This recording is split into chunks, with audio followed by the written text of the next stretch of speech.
Perfecto. Entonces vamos a comenzar la explicación. Y todo inicia, fíjense, con la regulación de la glicemia. Lo primero que debemos recordar nosotros es que la glucosa va a ser el monosacárido a partir del cual las células procesen una serie de metabolismos para formar energía. Esto es importante que debemos recordar, ¿no? La glucosa que viene de algunos componentes importantes se desdoblan mediante la vía de digestión y esta glucosa, a través de procesos citoplasmáticos y mitocondriales, terminan formando ATP, ¿ok? Pero ¿qué pasa? La glucosa en sangre debe mantenerse en concentraciones ideales, sobre todo a nivel de ayunas, ¿cierto? Debe encontrarse en sangre entre 70 y 100 miligramos por decilitro. Superior a este valor, ¿no? Ya estamos hablando de una hiperglicemia y eso de manera sostenida, no controlada, ya podría ser un cuadro diabético que podría condicionar un daño vascular y el daño vascular, ¿no? Porque es una noxa la hiperglicemia, como la hipertensión, como es el tabaquismo, como es el alcohol, como son eh, los radicales libres, ¿no? Y todo esto puede generar una lesión vascular que termine formando un émbolo, un ateroma, ¿no? Y genere pues el proceso isquémico del que veníamos conversando en la mañana. Entonces, la idea de hablar de los fármacos antihiperglicemiantes es evaluar cómo es que estos fármacos van a tratar de regular esta glicemia, regular esta glucosa y tratar que se mantenga dentro de los valores regulares. ¿Ok? Entonces, todo inicia en el proceso de digestión. Vamos a hacer aquí un perfil, ¿no? Ahí está bonito. Un poco narizona, ¿no? O narizona, no sé qué habrá salido hombre o mujer, pero bueno. Entonces, nosotros consumimos azúcares de diferentes tamaños. Podemos consumir de repente almidones, ¿ok? Los azúcares pueden venir de la lactosa, puede venir de la sacarosa, puede venir de Fructosa. la, sí, pero que aporten glucosa, ¿no? La fructosa no aporta glucosa, pero sí por ejemplo, la maltosa, ¿no? Eh, Glucosa propiamente como glucosa no se consume, pero vamos a ponerlo, ¿no? Porque tendríamos que consumir algo muy, muy particular que tenga glucosa, pero bueno, vamos a colocarlo ahí. Y estos azúcares que ingresan vía digestiva, en realidad, a través del proceso de digestión, se degradan, ¿ok? Aquí hay enzimas. En toda nuestra vía digestiva hay enzimas que las vamos a llamar alfa-glucosilasas.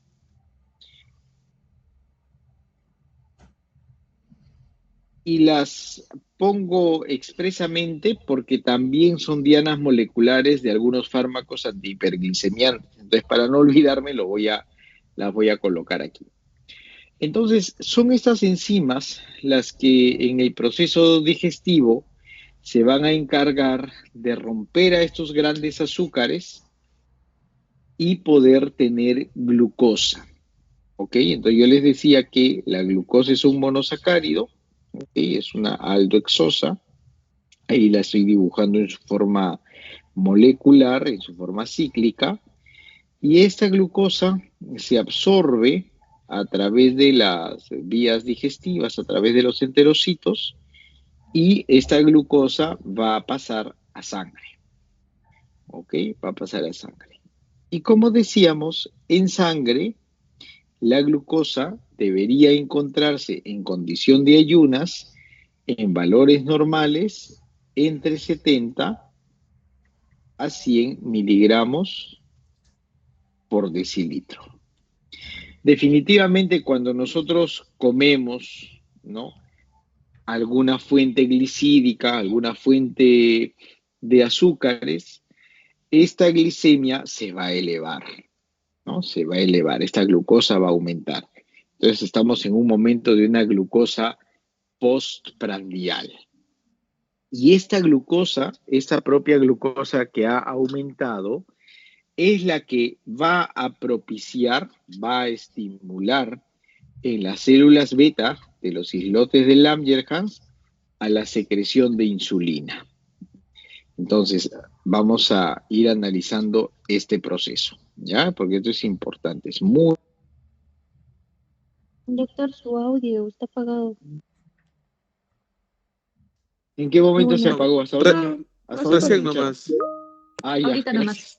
No sé si se apagó solito. Bueno, entonces les decía que el páncreas es una glándula, ¿no? Que va a producir y secretar insulina. Pero vamos a analizar un poquito este proceso fisiológico porque aquí vamos a encontrar también targets terapéuticos. Nosotros estábamos describiendo que hemos hecho el consumo de azúcares, ¿cierto? A través del almidón, de la lactosa, de la sacarosa, de la maltosa, o de repente hemos consumido glucosa pura. Y estos azúcares van a ser destruidos vía digestiva por las alfa-glucosilasas, dándonos como compuesto final glucosa. Y esta glucosa se ha absorbido vía digestiva y nos ha aumentado la glicemia. El organismo debe fisiológicamente compensar a este valor de glucosa. ¿Y por qué razón? Porque la hiperglicemia aumentada, ¿no? O sea, la glucosa aumentada, puede generar distintos daños celulares, tisulares, orgánicos. La hiperglicemia puede producir, ya hemos dicho, es una noxa vascular, entonces puede producir cardiopatías, ¿ok? Cardiopatías, vamos a escribirlas para tenerla en cuenta porque es importante regular la glicemia. Puede formar nefropatías, puede producir neuropatías, puede producir retinopatías. Entonces, hablar de una hiperglicemia es poner en peligro el organismo. Y es por eso que el propio organismo va a tratar de regular esta glicemia.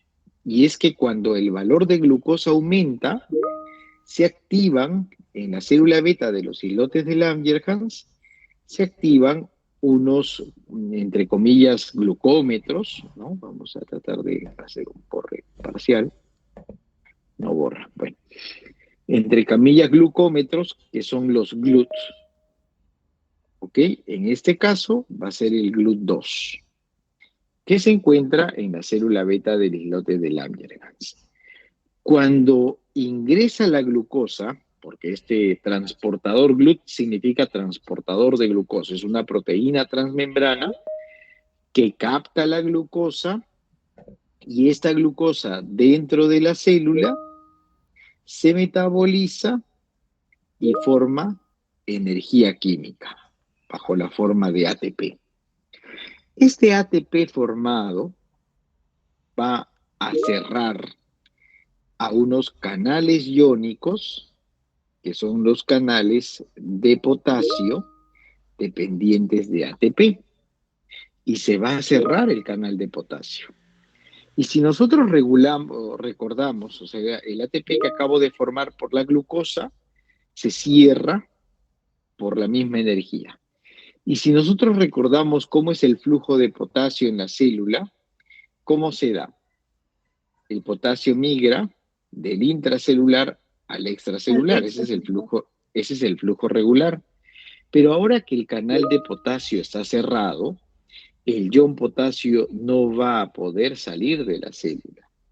Y lo que va a ir sucediendo es que la membrana celular se empiece a despolarizar con la carga de potasio. Esta despolarización de la célula o de la membrana, este cambio en el potencial de membrana, va a estimular la apertura de canales de calcio. y vamos a promover, vamos a estimular el ingreso de calcio. El ingreso de calcio en una célula glandular que ¿Secreción? promociona secreción, claro. Pero secreción de qué? Si es la célula beta de los islotes de Langerhans, ¿qué va a Insulina. secretar? Insulina. Insulina, muy bien. Entonces, vamos a encontrar que el páncreas comienza a liberar insulina. Entonces, fíjense, ¿ah? Yo consumo un compuesto azucarado, aumento mi glicemia y es este propio glucómetro fisiológico el que capta glucosa, se metaboliza la glucosa, forma ATP, el ATP cierra el canal de potasio, el cierre del canal de potasio hace que el ion potasio no salga, el ion potasio no sale, despolariza la membrana, apertura canal de calcio, calcio, ion calcio ingresa, y ese ingreso de ion calcio despolariza la célula y modula la exocitosis de insulina. Entonces, es este momento donde en sangre no solamente tenemos, glucosa, sino que además estamos teniendo aquí ¿Insulina? insulina, ¿verdad? Insulina, claro, porque recuerden, pues el páncreas es una glándula endocrina, ¿no? Entonces promueve Anfitrina. insulina hacia la sangre. Entonces acá tenemos insulina. Perfecto. Ya, insulina. Y esto va pues vía periférica y va a hacer que sea captado por una célula periférica, perdón. Voy a tratar de mover el círculo. Otra vez, ¿ya? Esto va por célula periférica. ¿Y quién es la célula periférica? Puede ser la célula del hígado, puede ser una célula muscular, puede ser una célula del adipocito, del tejido nervioso, o una célula. Y esta célula periférica, después le ponemos un nombre para entender un poquito más el proceso, pero esta célula tiene en su membrana a un receptor que va a ser el receptor de insulina. Y este receptor de insulina capta entonces a esa insulina que habíamos expresado, para lo cual el receptor tiene que ser pues sensible a la insulina, ¿no? Y recuerden que la insulina ya se había expresado del páncreas y la activación del receptor modula una serie de despolarizaciones efectivas en la célula, porque aquí hay una dinámica bioquímica en la célula, no es solamente que activa hacia el receptor, sino que se activan unos mecanismos fosforilantes de la célula, los receptores sensibles de insulina, que terminan aperturando a los transportadores de glucosa. Entonces, en la célula se abren estas proteínas, estos canales, que también son GLUT, y promocionamos la captación de glucosa. Y ya, fíjense, ya por la presencia de insulina y la activación sobre el receptor, estamos facilitando que la glucosa ingrese a la célula. Y una vez que la glucosa ingresa en la célula, la glicemia empieza a disminuir. ¿Por qué? Porque glicemia refiere a la concentración de glucosa en sangre. Y esta glicemia era la que aumentada generaba estos potenciales daños o potenciales noxas en el organismo. Entonces, ahora que yo he promocionado la insulina y esta insulina a nivel periférico ha ingresado al receptor, el receptor ha sido reconocido y esto ha modulado la activación del GLUT para su apertura y la apertura que va a generar captación de glucosa. Entonces, cuando la glucosa entra a la célula, inmediatamente la célula lo metaboliza. ¿Y a qué lo transforma? Bueno, dependiendo, ¿no? Si es una célula muscular, puede formar glucógeno, por ejemplo, puede formar de repente energía, ATP. Si es una célula del tejido adiposo, puede formar lípidos. Si es una célula hepática, lo mismo, ¿no? Glucógeno, ATP, energía química, pero ya lo que viene después ya es entre comillas, ¿no? Es un problema de la célula ya. La idea es que la glucosa entre a la célula y disminuya su concentración en sangre. Cuando disminuye la concentración en sangre, entonces podemos decir que ha habido un trabajo efectivo de la insulina. La insulina se ha comportado como aquella hormona entonces que regula la concentración de glucosa. Y aquí nos ponemos entonces en dos ubicaciones importantes. O no produzco insulina, ¿no? Mi páncreas no produce insulina y por consecuencia no tengo quien active al receptor. Y si no tengo quien active al receptor, no voy a poder estimular la captación periférica de glucosa y su degradación. Por lo tanto, la voy a tener aumentada en el torrente sanguíneo, con sus potenciales daños que genere. O en su defecto, la otra condición es que el receptor de insulina sea resistente. Y cuando hay resistencia a la insulina, cuando no hay un reconocimiento a su estructura, no vamos a desencadenar internamente en la célula periférica a todas esas respuestas de fosforilaciones efectivas que faciliten o que modulen la apertura del GLUT. Y si el GLUT no se abre, simplemente no hay captación de glucosa y igualito mantenemos una hiperglicemia declarada. ¿Hasta aquí está claro?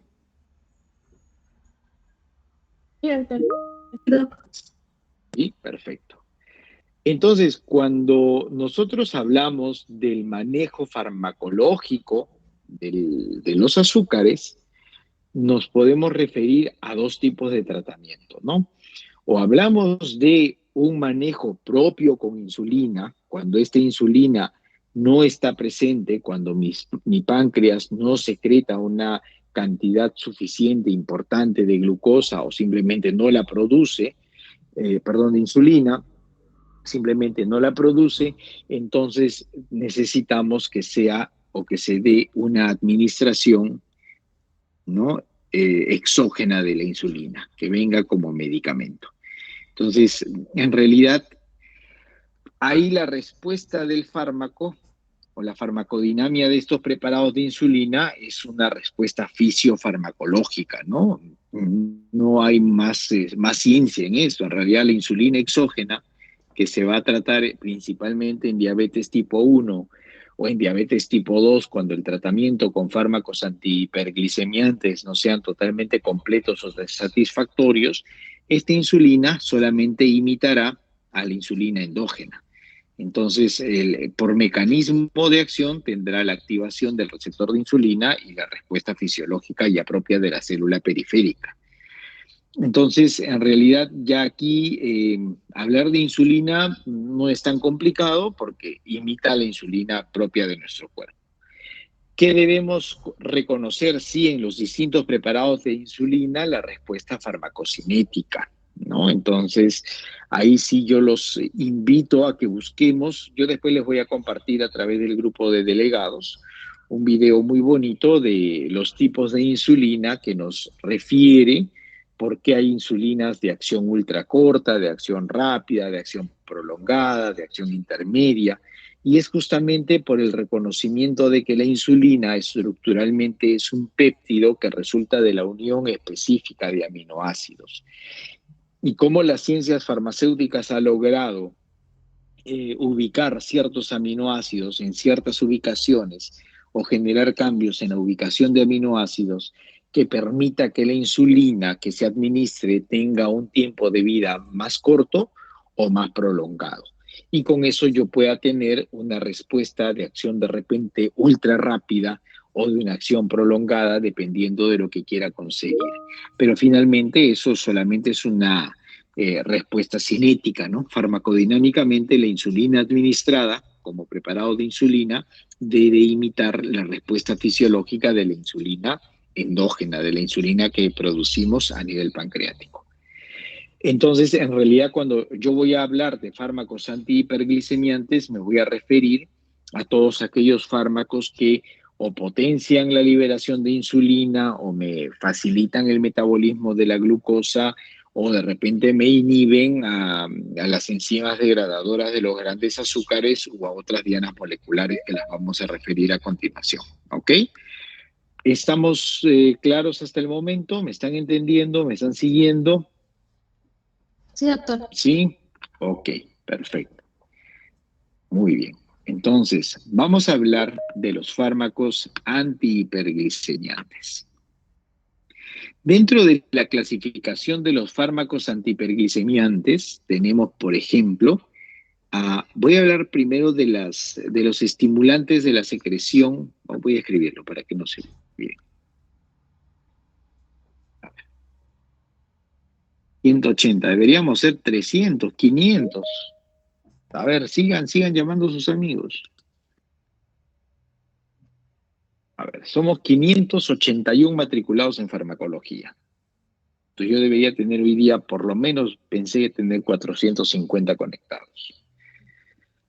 Entonces, número uno, estimulantes de la secreción de insulina. ¿Ok? Dentro de este grupo tenemos dos subgrupos. Sulfonilurias, ¿ok?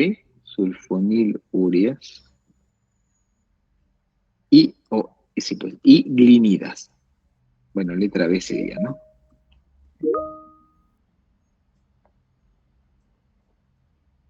¿Ya? En las sulfonilurias, el fármaco más representativo es la glibenclamida. ¿Ok? Y en las glinidas, el nateglinida.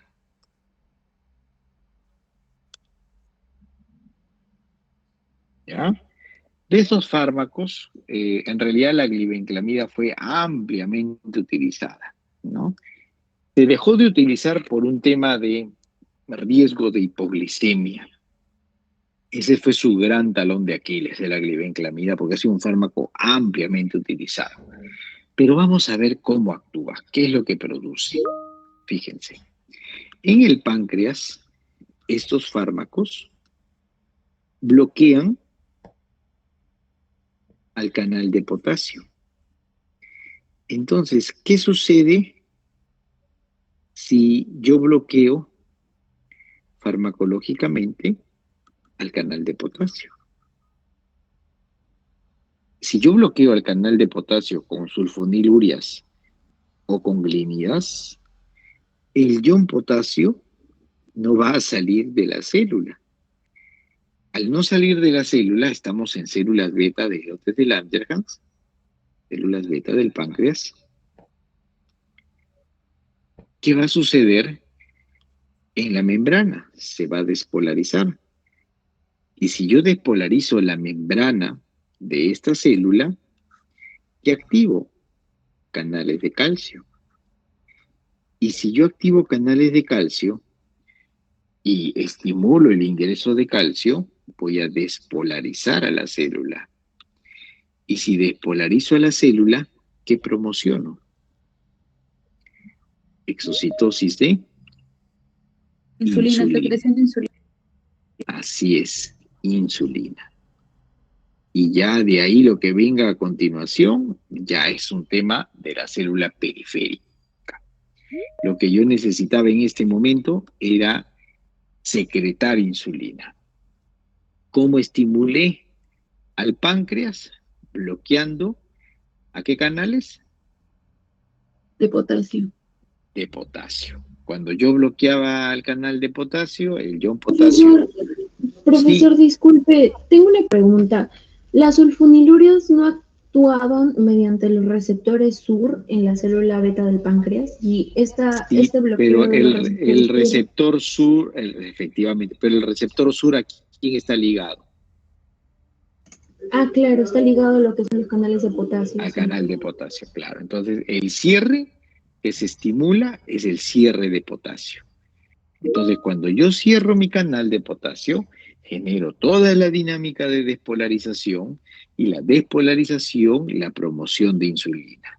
¿Ok? Y ya lo que viene de ahí en adelante al manejo de insulina ya es responsabilidad de la célula periférica. Por ahora estamos hablando de fármacos que estimulan la secreción de insulina. ¿Ok? Principal reacción adversa a glibenclamida, que es el fármaco que más se utilizó en este grupo en realidad, hipoglicemia. ¿Por qué hipoglicemia? Porque de repente secretábamos mucha insulina y había mucha actividad de célula periférica. ¿Estamos claros?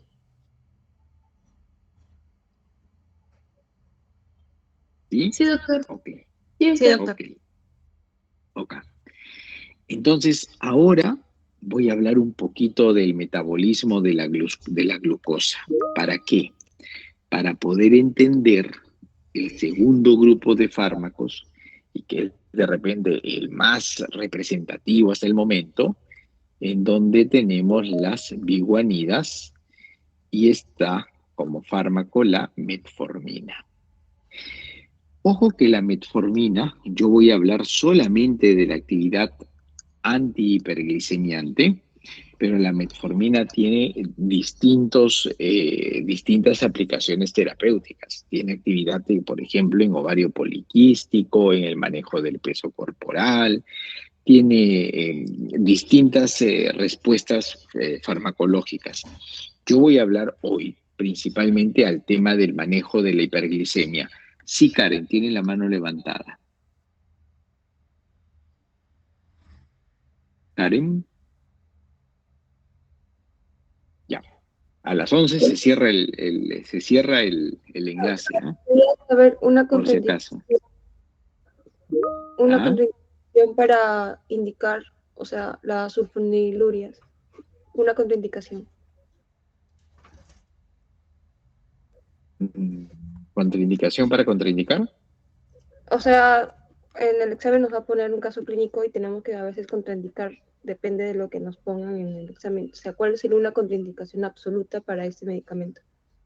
Ya, muy bien. Bueno, ahí nuevamente mi comentario, ¿no? Primero que en el examen, y se los he comentado en varias oportunidades, el examen cambió, ¿no? El examen ya no tiene esa dinámica. Por eso lean su ficha de actividades, por favor. Ya ustedes no se Pues les va a pedir ni que el doctor, indiquen ni que contra... el ¿Perdón? doctor, el doctor de teoría nos dijo que sí nos iba a preguntar eso, una contraindicación. ¿Qué doctor? El doctor de teoría, ¿Quién dijo es? el doctor Lara. Ya, pero los profesores tienen la ficha también de actividades con ellos, salvo pues ven alguna condición, bueno, igual les digo, ¿no? Puede venir una pregunta abierta, sin embargo, que podría tener ya. Ok, entonces una contraindicación, por ejemplo, diabetes mellitus tipo 1. ¿No? En una diabetes mellitus tipo 1 habría ineficacia del uso de sulfonilurias. Una contraindicación para el manejo de glibenclamida, por ejemplo, o nateglinida, cetoacidosis diabética, por ejemplo, ¿no? Ahí se contraindica. ¿Qué más? En una hipoglicemia, igualmente no podemos manejar ese tema. En insuficiencia hepática, por ejemplo. ¿Por qué? Porque esos fármacos se metabolizan en el hígado y entonces podríamos encontrar una concentración aumentada de este fármaco y desencadenar pues un proceso de hipoglicemia, una reacción mucho más expresada. Eh, Hay que pensar por dónde se excreta también glibenclamida. Glibenclamida se excreta vía renal. Entonces, en una insuficiencia renal grave, por ejemplo, no sería de elección este fármaco. ¿Por qué? Porque igual si yo no tengo un clearance, una depuración completa, puedo tener complicaciones adversas al uso de este fármaco, ¿no? ¿Qué más? A ver, podría suceder en embarazo, también están contraindicados. Puede pasar la barrera placentaria y generar una hipoglicemia neonatal, ¿no? Entonces no está, no está indicado. ¿Ok? ¿Sí? ¿Estamos bien?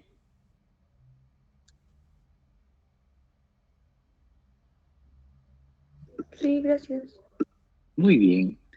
Entonces, vamos a hablar del metabolismo de los azúcares. Ya voy a entrar un poquito a la bioquímica porque necesitamos entenderlo. Recuerden que cuando la glucosa atraviesa la membrana de la célula, ¿sí? Eso ustedes lo van a recordar bien porque tenemos que conocer los targets. Cuando la glucosa atraviesa la membrana celular y llega al citoplasma, esta glucosa en la célula se metaboliza. Y aquí iniciamos un proceso llamado glicólisis, ¿no? La vía glicolítica, la vía de Embden-Meyerhof, por la cual la glucosa termina formando piruvato. No voy a ingresar estrictamente a todo el proceso glicolítico, ¿no? No tendría que hablar de la glucosa, glucosa 6-fosfato, etcétera, etcétera, ¿no? Ya, vamos a dejarlo en piruvato. Y cuando el medio es aeróbico, o sea, cuando hay oxígeno, este piruvato es llevado a la mitocondria y en la mitocondria el piruvato pasa a ser acetil-CoA. Y acetilcoenzima A dará inicio al ciclo de Krebs. ¿Ok? Dará inicio al ciclo de Krebs. El ciclo de Krebs, que a nadie le gusta, ¿no? El ciclo de Krebs en realidad se caracteriza porque forma coenzimas reducidas. O sea, libera electrones y estos electrones son transportados por las coenzimas reducidas, NAD y FAT reducidos. Este NAD reducido y FAT reducido, que como les decía, conducen electrones, deben pasar a un tercer momento. Entonces vamos a marcar los momentos, ¿ok? El primer momento era la glicólisis. El segundo momento, el ciclo de Krebs. Y el tercer momento se conoce como fosforilación oxidativa y transferencia de electrones, donde el NAD activa a un complejo enzimático, ¿ok? A un complejo enzimático que permite que el ADP pase a ser ATP. ¿Ya? Por eso hablamos de la fosforilación oxidativa y transferencia de electrones. Miren, súper interesante. Nuevamente, ¿ya? Nuevamente. Yo tengo glucosa. La glucosa ha entrado a la célula periférica, supongamos una célula hepática. Esta glucosa formó piruvato en el citoplasma. Eso se llama glicólisis o glucólisis, como quieran llamarlo. Glicólisis. Este piruvato que formó, cuando el medio es aeróbico, entró a la mitocondria y en la mitocondria el piruvato generó acetil-CoA que dio origen al ciclo de Krebs. El ciclo de Krebs liberó coenzimas reducidas transportadoras de electrones y este NAD que se ha formado va a activar a unos sistemas enzimáticos que son los complejos NAD que transforman ATP en ADP. ¿Hasta aquí estamos bien? Se transforma ADP a ATP. Así es. Entonces, a través de todo este proceso, la célula empieza a formar, ¿qué empieza a formar? ATP. ¿Qué empieza a formar? Energía, muy bien. Energía. Empieza a formar energía química, perfecto. Y es aquí justamente en este momento del trabajo de la mitocondria tan específico en donde actúa la metformina. La metformina, voy a coger un color especial, a ver, vamos a ponerla ahí. La metformina bloquea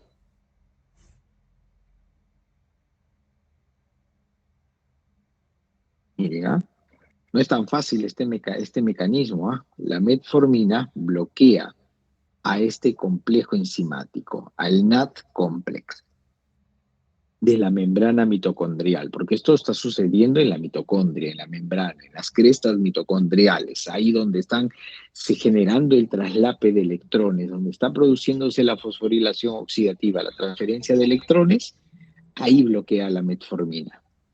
Entonces la célula deja de formar ¿qué cosa? ATP y energía. Energía, ¿no? Energía, claro, muy bien. Comienza a dejar de formar energía por el NAT producido desde piruvato. ¿Quién aumenta? ADP. El ADP, perfecto, el ADP. Y el ADP activa a una proteínquinasa, ¿ok? Proteínquinasa que se activa desde ADP y esta proteínquinasa inhibe la gluconeogénesis.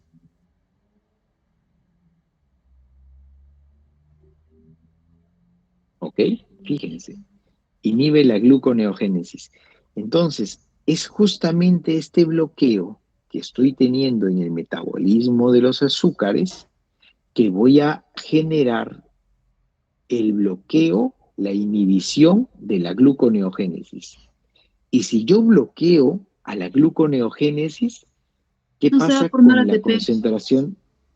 En disminuye. realidad, gluconeogénesis es formación de glucosa. Ajá, Entonces, ya ¿qué no va a se va a pasar con formar la la glucosa. concentración de glucosa? Disminuye. Disminuye. ¿Ven? Disminuye.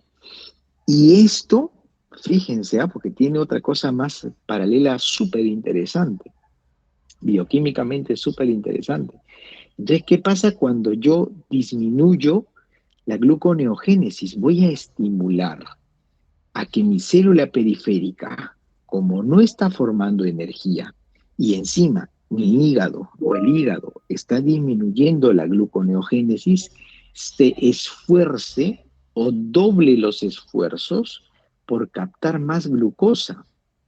Y cuando yo doblo el esfuerzo para captar más glucosa, comienzo a promocionar en la membrana mayor cantidad de receptores de insulina.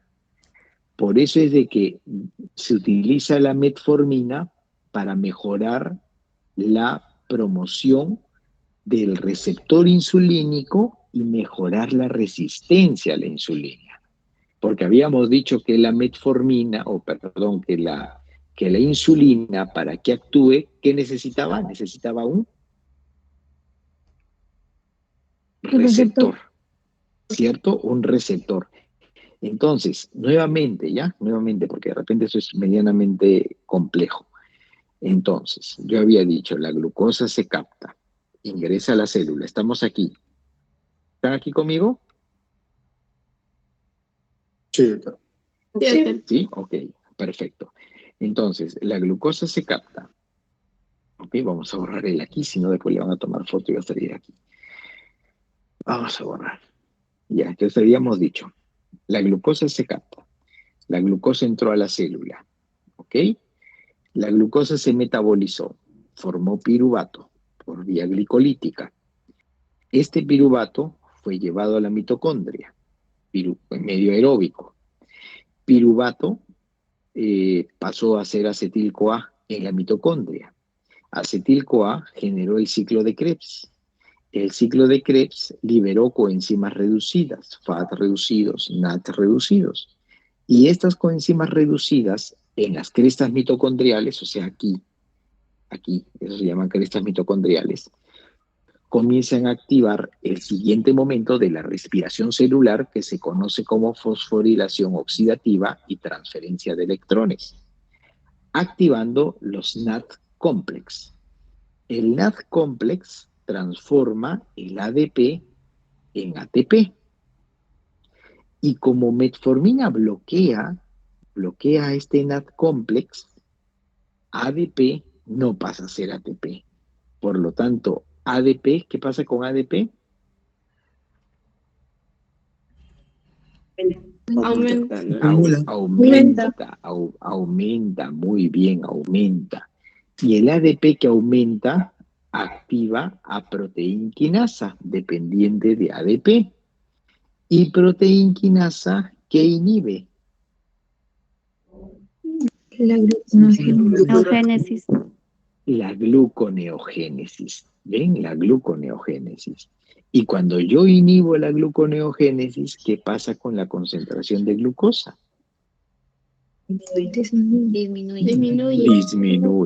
Disminuye. Muy bien. Y esta disminución de glucosa, ¿qué va a promover? Va a promover que la célula se sorprenda porque su glucosa comenzó a disminuir y diga, oye, necesito captar glucosa. ¿Y qué promociono? ¿Qué empiezo a generar? Más receptores de insulina. ¿Para qué? Para tratar de captar a esa insulina y que la célula capte cada vez más glucosa. ¿Por qué? Porque como no está generando no se está satisfaciendo de glucosa porque está disminuyendo, entonces tratará de captar la mayor cantidad de glucosa periférica. Por eso es que cuando nosotros leemos el mecanismo de acción de la metformina, las referencias bibliográficas a veces nos dicen, tiene un mecanismo muy complejo, pero inhibe a la gluconeogénesis y promociona la captación de glucosa periférica. Entonces ya estamos viendo, inhibimos la gluconeogénesis y promocionamos la captación periférica de glucosa. Pero ¿por qué se promociona la captación periférica de glucosa? Porque como está disminuyendo la concentración de glucosa, esto genera o promociona una mayor cantidad de receptores insulínicos para aperturar los GLUT y al aperturar los GLUT tratar de captar la mayor cantidad de glucosa desde la sangre. ¿Se ha entendido? Sí, doctor. ¿Sí? Ok. Doctor. Es medianamente complejo, no es tan sencillito, sí. Doctor, una consulta. Con respecto a los diabéticos, sus receptores, entonces, tienen falla en los receptores. Lo que necesitan es estimular los receptores para Así que es, puedan. claro. Muchas veces el problema no es no solamente la baja producción de insulina, sino que además los receptores insulínicos se desensibilizan. Entonces hay que promocionar nuevos receptores que mejoren la relación con la insulina y la captación con insulina genera apertura de los GLUT para poder captar la glucosa periférica.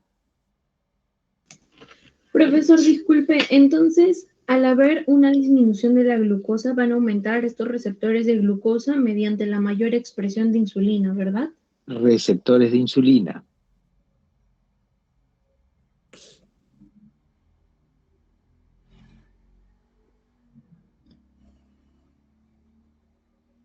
¿Está bien? Lo que se promociona son los receptores de insulina. Ya, doctor, gracias. Muy bien. Y este mismo esquema nos va a servir para entender los eventos adversos. Uno de los principales eventos adversos y más complejos eventos adversos al uso de metformina, ¿cuál es?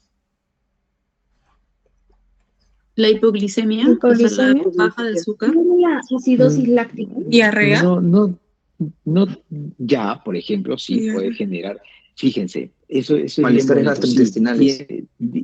Sí, trastorno dispépsico, es uno de los principales eventos adversos de metformina. ¿Y por qué? Porque se bloquea también la absorción de glucosa.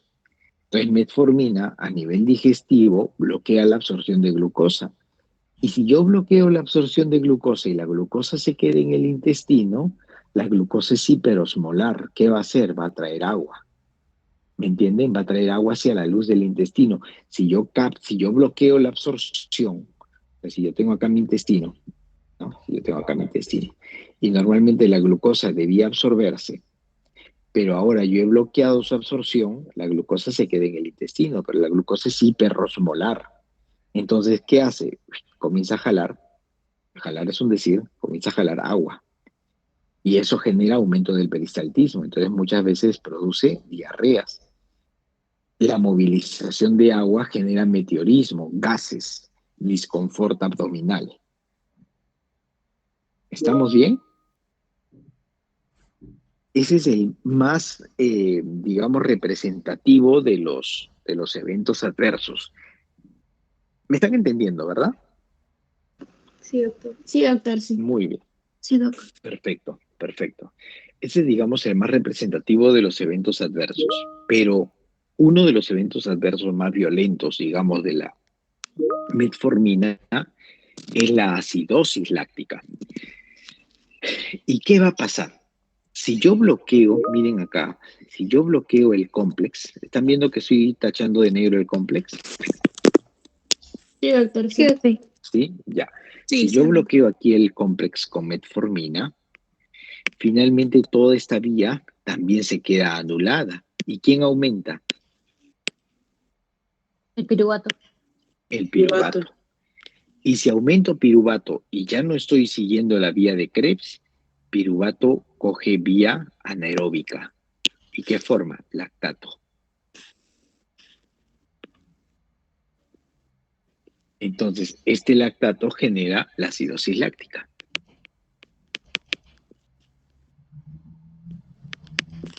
¿Se entendió? Sí, doctor. Espero que sí. Muy bien. Sí, Espero doctor, que sí. doctor. Sí. Vamos a ver, se les está acabando ya los minutos. Faltan 11 minutos para acabar la sesión. Se va a cerrar solita la sesión. Muy bien. Entonces, sí, Andrea, hola. Profesor, ¿Todo bien? disculpe, lo perdí de casualidad. Ya, no te preocupes. Muy bien, entonces, continuamos. Ya vimos biguanidas, ya vimos sulfonilurias, glinidas. Vamos a hablar de la pioglitazona.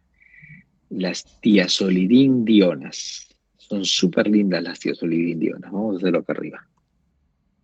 Edwin, hola. ¿Qué tal, doctor? Buenas noches. Disculpe, ¿me podría repetir lo de la diarrea, por favor? No le llegué a entender ahí. Ya, Gracias. tiazolidindionas. Ya, les decía que la metformina a nivel intestinal bloquea la absorción de glucosa. Bloquea la absorción de glucosa. Entonces, cuando yo no absorbo glucosa y se queda la glucosa en la luz intestinal, esta es hiperosmolar. Al ser hiperosmolar, atrae agua. Y la movilización de agua genera peristaltismo acelerado, diarreas, produce meteorismo, ¿no? Gases y disconfort abdominal. Ya, sí, está perfecto, doctor. Gracias. Perfecto, muy bien.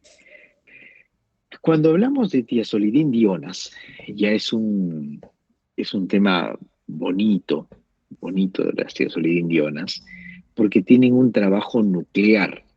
Ahí a los que les toca esta semana hablar de epigenética, ¿no? De farmacogenética, por ejemplo. Esos son fármacos de actividad nuclear, tienen un componente genético importante. Entonces recordemos que este es el núcleo, y dentro del núcleo tenemos ADN, ¿ok? Bueno, mi ADN un poco feo. Ahí está el ADN. Uy, ya tengo sueño. Qué feo ADN. Vamos a ver ahí. Bueno, ahí está el ADN, ya.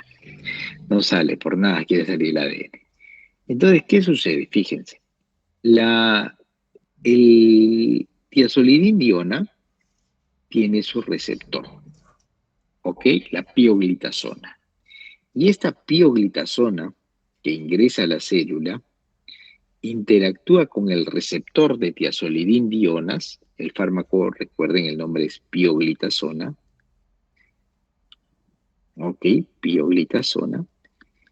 Y esta reacción fármaco-receptor genera una interacción nuclear, ok, genera una interacción nuclear que condicione o que estimule síntesis de proteínas. Síntesis de proteínas. Y entre las proteínas que promociona la interacción son, por ejemplo, receptores de insulina,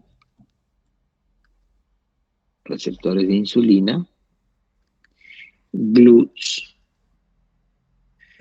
y enzimas degradadoras. Entonces, si nosotros analizamos la respuesta celular, ¿no? ¿Qué vamos a privilegiar? La destrucción de los azúcares. Porque si yo a través de pioglitazona y su respuesta nuclear, su respuesta génica y la promoción de proteínas, tengo nuevos receptores de insulina sensibles, nuevos transportadores de glucosa mejorados para la captación de glucosa periférica y enzimas que me degraden el azúcar, entonces mi glicemia empieza a disminuir. ¿Se entendió? Sí, doctor. Perfecto. Son fármacos, la pioglitazona es un fármaco algo antiguo, ¿no? Actualmente está nuevamente presente en las guías terapéuticas y es justamente por esta relación que se ha encontrado con la promoción de receptores insulínicos, ¿no? Porque lo que se ve mucho actualmente es resistencia a la insulina. Entonces, este fármaco mejora también el cuadro. Pero no se olviden que a través del tiempo, o por lo menos en nuestro país, metformina seguirá siendo uno de los medicamentos de primera elección, ¿no? ¿Por qué? Porque son económicos, son accesibles, son bastante seguros, salvo esta respuesta de disconfort abdominal, pero no es que genere pues un problema muy serio en la persona y conforme va pasando el tiempo se va adaptando la persona a esta metformina y ya el disconfort abdominal también va disminuyendo, ¿no?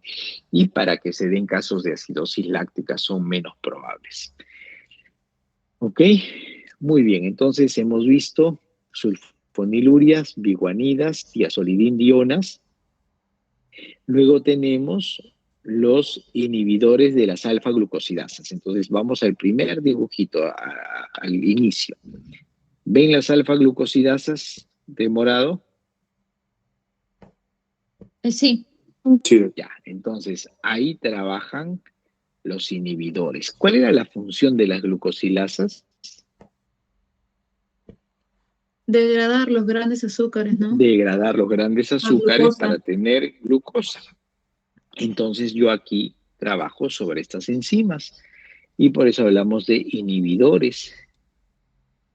Inhibidores de alfa-glucosilasas. ¿Como quién? Por ejemplo, acarbosa y miglitol. ¿Ok? Acarbosa y miglitol. Estos fármacos inhiben a las alfa-glucosilasas. Al inhibir a las alfa-glucosilasas, estoy evitando la destrucción de los azúcares. Y cuando evito la destrucción de los azúcares, la disponibilidad de glucosa disminuye. ¿Cuál es el gran problema de los inhibidores de la glucosilasa? El disconfort abdominal. Pues claro, si yo tengo azúcares aquí en la luz intestinal, tengo lactosa, por ejemplo, que no puedo destruir, ¿qué pasa con todo? ¿Gases? Claro, por supuesto, el disconfort abdominal, pues, ¿no? Si yo no metabolizo los azúcares, no los absorbo, se quedan inalterados en el tránsito digestivo, eso genera no solamente meteorismo, diarreas, ¿no? Todo el proceso acelerado. Por eso no son muy utilizados, pero bueno, ahí los tienen de referencia, ¿no? Acarbosa y miglitol, ya saben dónde trabaja. ¿Estamos bien? Perfecto. ¿Dudas? ¿Preguntas? ¿Se acabó el tiempo? Nos falta 2 grupitos. Terminamos, pero no llegamos a 200. No llegamos a 200. Nos hemos quedado en 182, así que bueno, no se cumplió la meta. Ahí lo dejamos.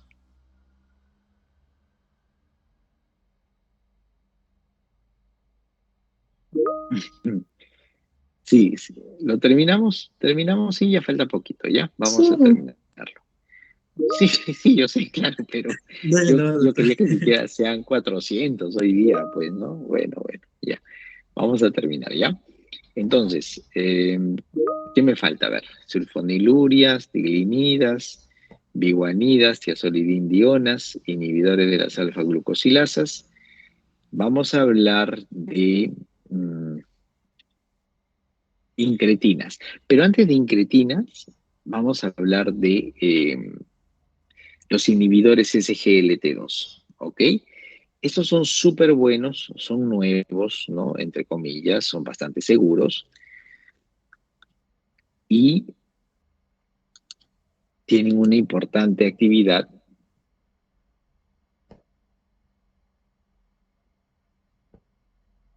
¿no? En pacientes que cursan con problemas no solamente de glicemia, sino también con problemas eh, del corazón, ¿no? Entonces, para hablar de los inhibidores SGLT2, vamos al trabajo renal.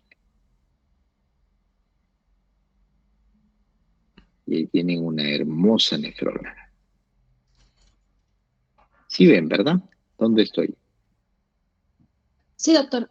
Sí, profe. ¿Sí? Ya, donde ven esa nefrona con forma de tenia, pero que no es tenia, ¿no? Está. Listo.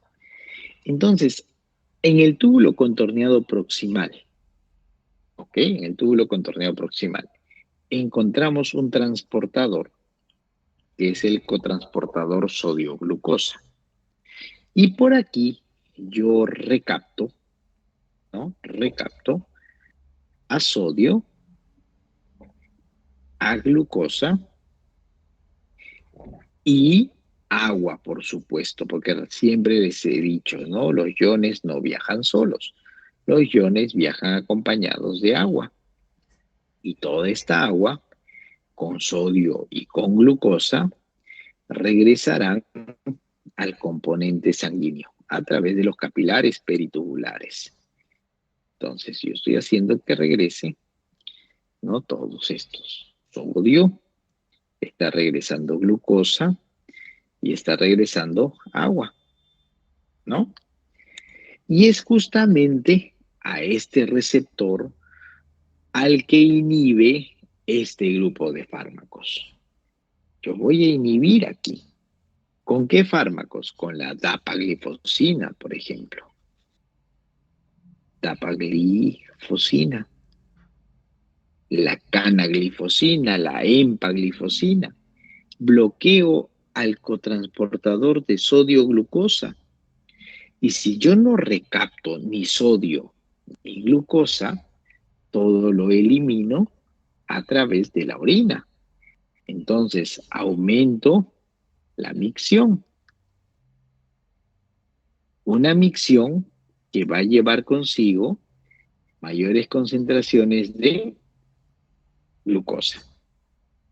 Por supuesto, de sodio y agua, ¿no? Pero ahorita nos interesa reconocer que se está yendo a través de la orina, ¿quién? La glucosa. Ya no la estoy reabsorbiendo. Entonces, en sangre, la concentración de glucosa, ¿qué sucede? ¿Aumenta o disminuye? Disminuye. Disminuye, pues. Disminuye. Disminuye, pero no solamente disminuye la glucosa, también disminuye la volemia. Y si disminuye la volemia, tengo actividad antirremodelado, ¿no? Porque disminuyo la precarga. Entonces, si yo disminuyo precarga a través del aumento de la micción, disminuyo la glucosa. Entonces, ese es un medicamento súper bueno para trabajar pacientes con diabetes que además tengan una insuficiencia cardíaca. ¿Me están entendiendo? Doctor, una consulta. Ahí se alteraba el cotransportador sodio-glucosa en el túbulo Sodio colector, ¿no? glucosa. No, en el túbulo contorneado proximal.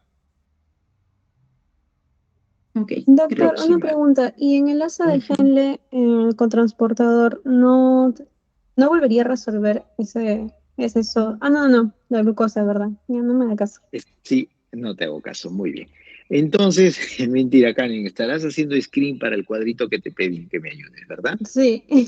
Ya, muy bien. Ya, lo pones como como repaso adicional, por favor. Perfecto. Entonces, ¿cuál es el problema, digamos, la máxima reacción adversa que se pueda generar en este cuadro, en esta situación? Las infecciones urinarias, ¿no? ¿Por qué? Porque yo estoy eliminando azúcares, ¿no? Glucosa a través de la orina y eso estimula el desarrollo bacteriano, ¿no? Entonces, esa sería, digamos, la reacción adversa más importante de estos medicamentos. No hay otra reacción de máxima significancia, son fármacos muy seguros. El gran problema de estos medicamentos es su precio. Son muy costosos, ¿no? Muy bien, pero seguramente ya en algún momento se van a hacer más económicos cuando comiencen a pasar ya los temas de patentes. Finalmente, vamos a hablar de las incretinas, ¿ok? Las incretinas son otro grupo de fármacos, Doctor. caros también, hola, No escuché bien cuál era la reacción adversa de la dapaglifosina. de la DAPA, de la EMPA, de la canaglifosina, la reacción adversa son infecciones urinarias. Ah, ya, de acuerdo. Porque Gracias, doctor. como elimino glucosa, eso alimenta el desarrollo bacteriano, ¿no? Promueve el desarrollo bacteriano. Muy bien, para hablar de incretinas, yo necesito hablar del péptido similar al glucagón, o el GLP-1. Vamos a borrar un poquito, esto está feo.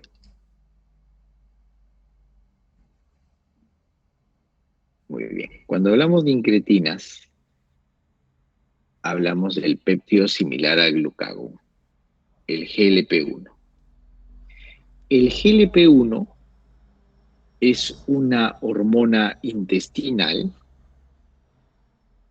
¿ok? El GLP-1, el péptido similar al glucagón, es una hormona intestinal que tiene una importante respuesta fisiológica. Por ejemplo, estimula la producción de insulina.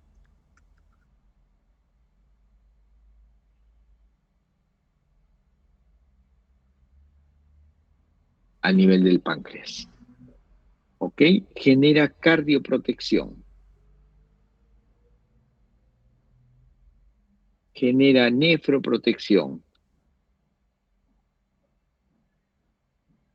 Modula con neuroprotección.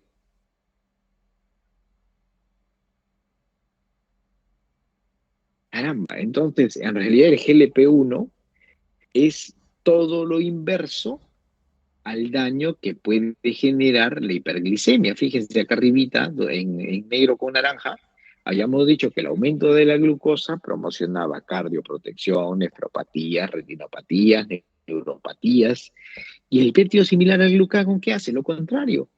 Cardioprotege, nefroprotege, neuroprotege, estimula la producción de insulina, o sea, la captación periférica de glucosa, solamente que tiene una vida media muy cortita, ¿no? O sea, se destruye rápidamente. Eso es de que aparecen fármacos con estos beneficios. ¿Ven? Hay fármacos que imitan al GLP-1 y ahí aparecen los análogos, análogos GLP-1. Entonces, yo tengo un péptido similar al glucagón con un mejor tiempo de vida. Entonces, si tengo un fármaco con un mejor tiempo de vida, ¿qué respuesta voy a tener? Estimula la producción de insulina, cardioprotege, nefroprotege, neuroprotege. ¡Qué bien! ¿Qué fármaco es? Liraglutide, por ejemplo. Liraglutide, ¿no? El semaglutide, aunque todavía no ha llegado al Perú. Si hay es contrabando, ¿no? Ujú. Medicamentos que responden a un compuesto fisiológico, por lo tanto no tienen muchos eventos secundarios, porque el GLP-1 es parte de nuestro sistema fisiológico, entonces estamos imitando a esta hormona intestinal y estamos generando una importante respuesta en la protección orgánica. El tema de estos medicamentos que son muy costosos, ¿no? Muy costosos. Pero espero que aquí a 20 años ya estos medicamentos puedan tener mayor circulación. Recuerden por favor siempre que estamos en una condición crónica. Y en toda enfermedad crónica que se debe estimular, La adhesión. Adherencia al tratamiento. la adherencia al tratamiento. Entonces debemos estar trabajando con medicamentos no solamente seguros, eficaces, sino económicos y accesibles. Entonces, si hablamos de un liraglutide, seguramente solo atenderíamos a un grupo muy privilegiado de la sociedad, ¿ok? Porque no es un medicamento de rápido acceso. Para terminar, vamos a hablar de otra incretina, pero que no es análogo del GLP-1, sino bloquea el metabolismo del GLP-1. ¿Qué sucede? El GLP-1, yo les decía que el péptido similar al glucagón, les decía yo que tiene una vida media muy corta. Y tiene una vida media muy corta y pasa a ser un péptido inactivo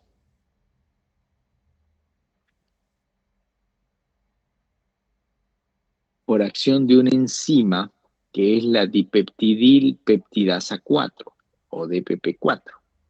Entonces, por la DPP4, el péptido similar al glucagón disminuye y por supuesto disminuye toda su respuesta benéfica en el cuerpo. Entonces aquí aparece otra diana molecular y aparecen los fármacos inhibidores de la dipeptidilpeptidasa 4. Si yo inhibo a la dipeptidilpeptidasa 4, ¿qué pasa con el péptido similar al glucagón?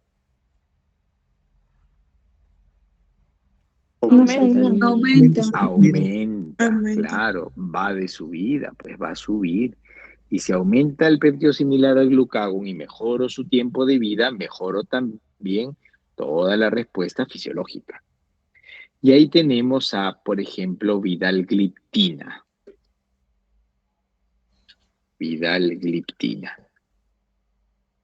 La saxagliptina.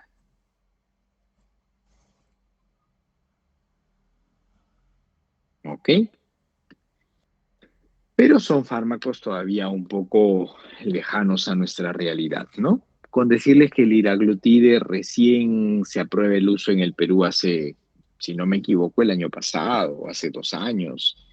Y el semaglutide del que estamos viendo, si hay aquí, como les digo, es por contrabando, ¿no? Gente que viaja al extranjero, de repente a Estados Unidos y se trae su semaglutide, pero es costoso, pues hablamos de $180, creo que la ampollita, o sea, el lapicerito precargado, y eso le va a durar 3 semanas de repente, cuanto mucho, ¿no? ¿Por qué? Porque también estimulan a la baja de peso. ¿Y por qué estimulamos la baja de peso? Rápidamente, ¿no? Y con mucha eficacia, porque si yo disminuyo la gluconeogénesis, si yo dejo de formar glucosa para que mis células sean cubiertas de energía, el cuerpo demanda energía, ¿no? El cuerpo pide salsa, pide ATP. Y para eso, ¿qué degrada? Degrada lípidos, pues. Si no tiene energía de glucosa, entonces destruye lípidos. Y por eso es que el organismo empieza a bajar de peso. Por eso es que metformina también ayuda a bajar de peso. Así es, mis queridos alumnos. Les deseo todo lo mejor en su examen parcial ¿ya? Tengamos, por favor, esta idea importante, un shot de semaglutide, ya. Dos salud con semaglutide. Entonces, pensemos siempre en eso, ya que ahora nosotros trabajamos el fundamento, la parte farmacodinámica del medicamento, cómo actúa, cómo regula el proceso fisiológico. Por eso es que atendemos tanto al trabajo de los targets. Cuídense mucho, mis mejores deseos y hasta la próxima semana. Bye, bye.